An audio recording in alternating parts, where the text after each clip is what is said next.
Olá, meus amigos! Estamos de volta com a leitura do livro O Céu e o Inferno, um livro escrito por Allan Kardec e pelos Espíritos. E antes de começarmos a nossa leitura de hoje, a gente vai fazer uma oração. Essa oração se chama Por Caráter, uma oração escrita por Carlos Bacelli, e ela é a seguinte: Excelso companheiro, não nos permitas a leviandade de caráter, livra-nos de máscaras e disfarces que afivelemos a face. Que sejamos o que somos, com a obrigação de sermos sempre mais. Não nos deixe continuar na condição de sepulcros caiados. Que busquemos a integridade moral. Todavia, que não nos tornemos moralistas para com os irmãos ainda frágeis.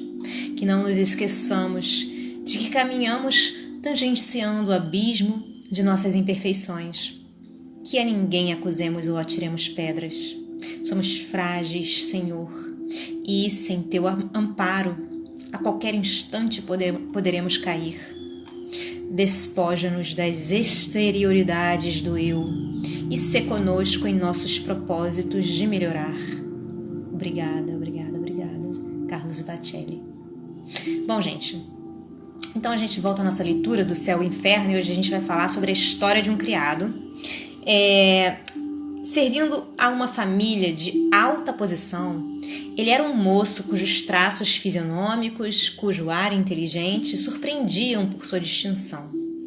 Em suas maneiras... Espera só um instante.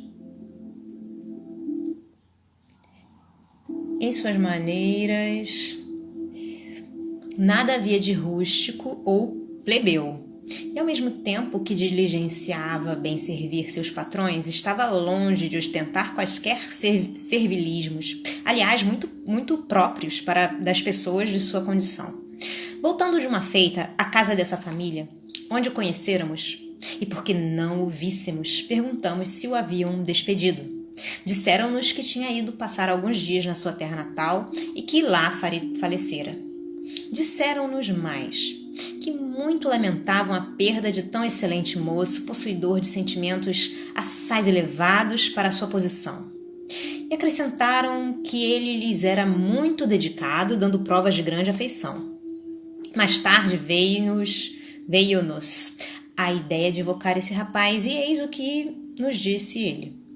Na penúltima encarnação havia eu nascido de muito boa família, como se diz na terra, mas cujos bens estavam arruinados pelas prodigalidades de meu pai. Órfão muito criança, um amigo deste recolheu-me e mandou educar-me excelentemente como um filho.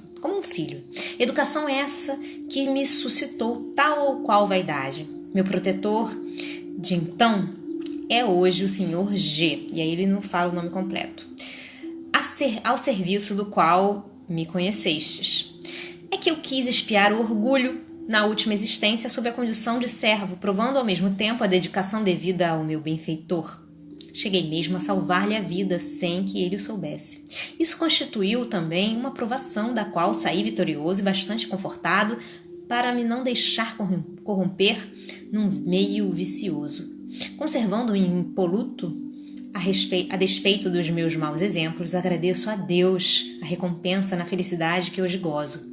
E aí vem uma pergunta ao espírito: em que circunstâncias salvastes a vida de G? E ele responde: evitando que fosse esmagado por um grande tronco, em passeio a cavalo, eu o seguia. Só percebi a iminência do perigo e, com um grito lacinante, fi-lo voltar rápido enquanto o tronco se bateu.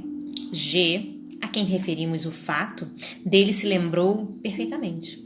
Aí vem uma pergunta: por que desencarnastes tão jovem? E ele responde: porque Deus julgou suficiente a prova? Pergunta para ele: como pudestes aproveitar essa aprovação quando não tinhais noção da sua causa anterior?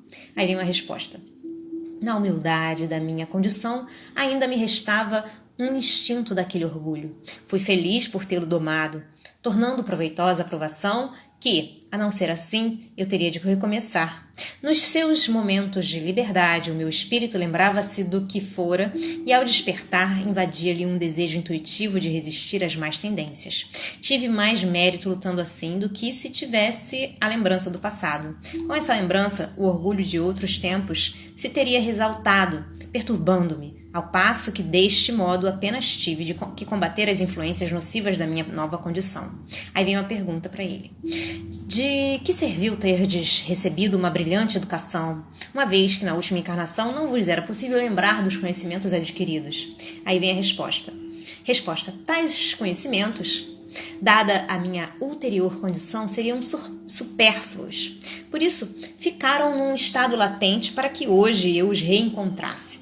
Mas tais conhecimentos não me foram de todo inúteis, visto como, desenvolvendo minha inteligência, me incutiram predileção instintiva pelas coisas elevadas e repugnância pelos baixos e ignóbeis exemplos que tinha à vista.